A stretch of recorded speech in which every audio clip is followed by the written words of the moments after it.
So guys, welcome back to the Calisthenics Coaching Cues podcast. And in this episode today, we are answering the question what actually the difference is between an off-season and an in-season, what these terms mean, what you're doing in an off-season, what you're doing in an in-season.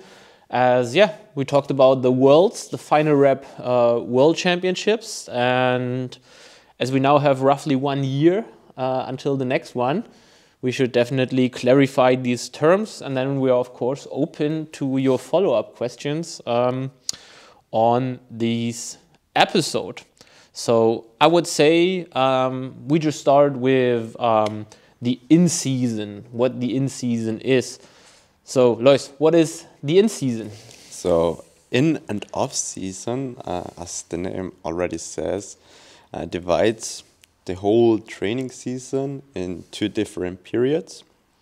So in season is the time close or around a competition, and off season is the time that is building up to that period surrounding the competition time or the competition phase. So what we're basically doing is usually you take a year and then you divide that into the in-season and the off-season. And as Lois said, in-season is the time where you compete actively, so where you really need to be ready for peak performance. And off-season is the time where you do anything else but competing, basically. Exactly. That's why it's off, so you're not competing.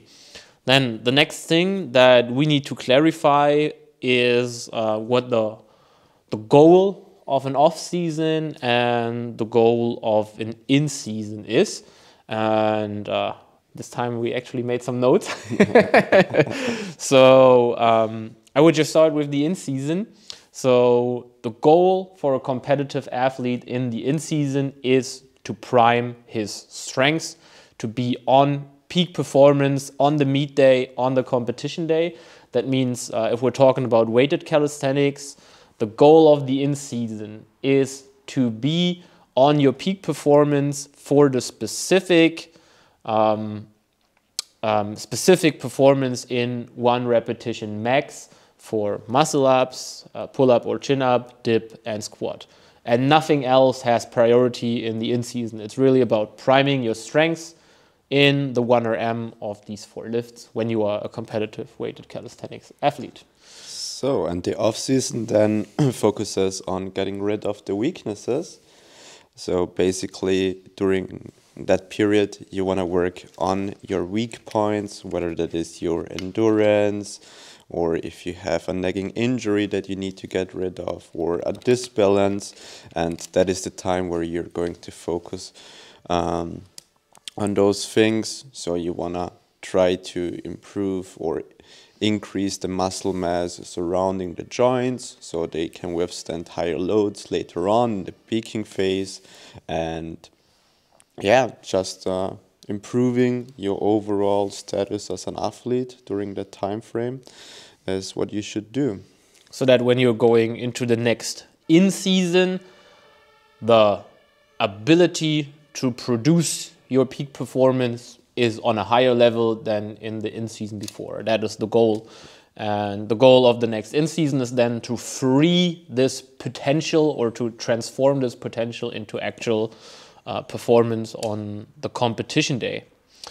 And as we know from our coachings, from the interaction with you, you guys love examples and you guys love to have guidelines that you can use.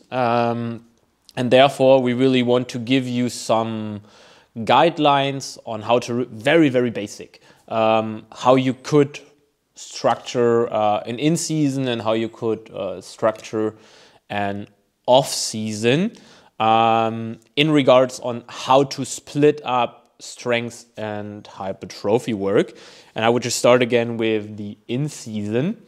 And we are referring to the work of Eric Helms here, who made a very, very simple rule that can be used in many, many cases and just makes the imagination of how to split up strength and hypertrophy training very, very easy. And this is something you can always start with, and from that point, just customize towards your needs, or hire us as a coaching team, and we then customize this tailored to your goals. And that is in an in-season. If you're looking at your total training volume for the competition lifts, which is what you are doing in the in-season, is that you want to split up the volume in 2/3 of strength training and 1/3 of hypertrophy training. And this is important, as you never want to train one athletic quality exclusively. If you're only focusing on strength, this might end up in too less training volume and you're losing muscle mass, which can cost you strength. On the other hand, if you're doing too much hypertrophy work and too less strength work in the in-season, you won't really get to your peak performance because you're spending too much time on hypertrophy. So 2/3 and 1/3 is a very good ratio from strength to hypertrophy training in an in-season. And what defines if it's rather strength training or if it's rather hypertrophy training, that is the rep range, and so also the weight that you can move. And strength training roughly orientates itself on a rep range of 1 to 5, and hypertrophy training 6+, and depending on the lift and what you're using, it can be up to 30 reps. Doesn't really matter, but 6+ is the way to go for hypertrophy work. And that sums it basically up, how you can structure the in-season roughly. And I would just say you introduce the off-season. Yeah, sure. And the off-season, it's complete different thing here, because we have roughly 2/3 of our work volume in the hypertrophy area, whereas we have only 1/3 of the work done in the lower rep ranges, so focusing on strength.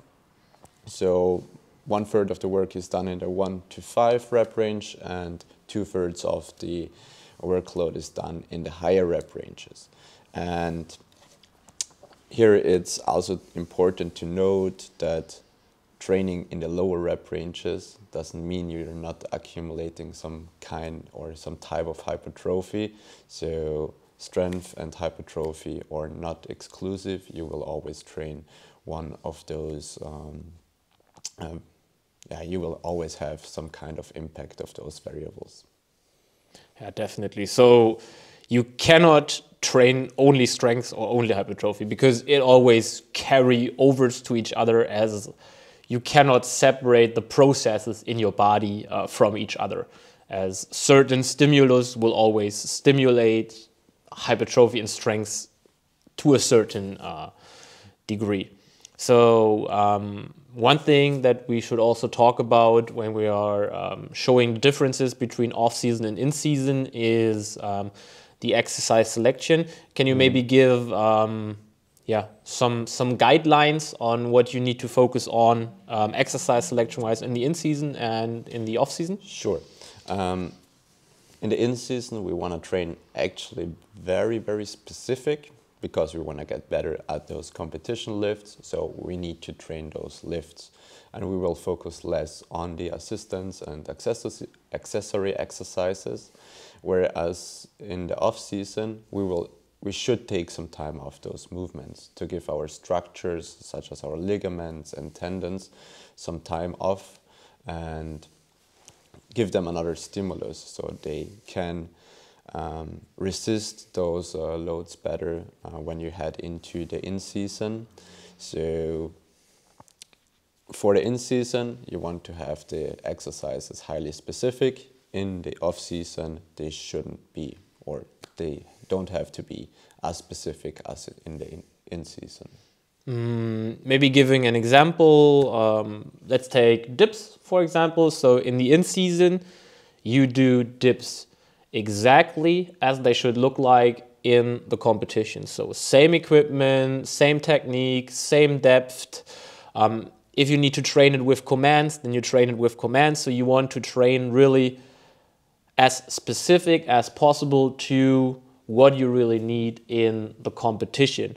So you don't spend a lot of time on accessories like, I don't know, bench presses, overhead presses. You really focus on the dip itself. Whereas, as you said, in the off season, less specificity is needed. You can focus more on variation. That means you maybe just do dips once a week and not 2 to 3 times as in the in-season. You can focus more on different movements like overhead presses, bench presses, so any related push movements that can help you to just grow some muscles in the required areas, and also just apply some new force vectors to you so your ligaments, tendons get more resilient, as you said.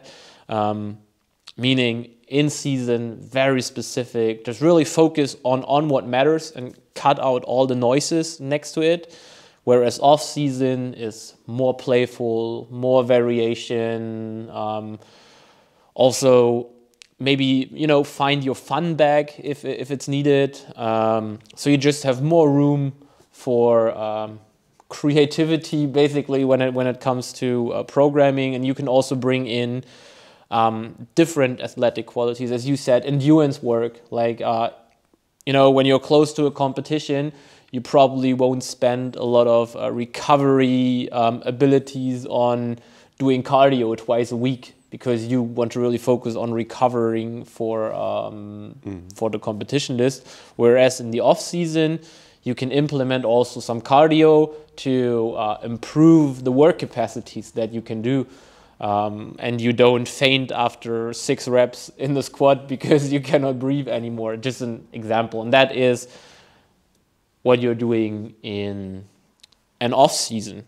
And that basically sums up the difference between off season and in season for weighted calisthenics athletes. Yeah. Anything to add? Did we forget something? Not really. So then there is definitely more to talk about, but I guess we will talk about that stuff in one of the upcoming podcasts then. Yeah, exactly. How you could probably structure that in different training phases. Exactly. How long a training phase can be, how you can structure these. There is a ton of material to talk about. So we are definitely open for your suggestions, what you want to hear next. Make sure to leave us a review if you're listening on Spotify. That would be amazing. And if you are starting in a competition within the next 6 to 12 months, definitely let us know, because we can really help you to prepare. We have a lot of experience with that. We already created, let's say, national and international champions. So we're definitely there to help you. Just schedule your free consulting call, and we're looking forward to prep you for the next competition with hopefully then peak performance. So see you in the next episode. Bye-bye.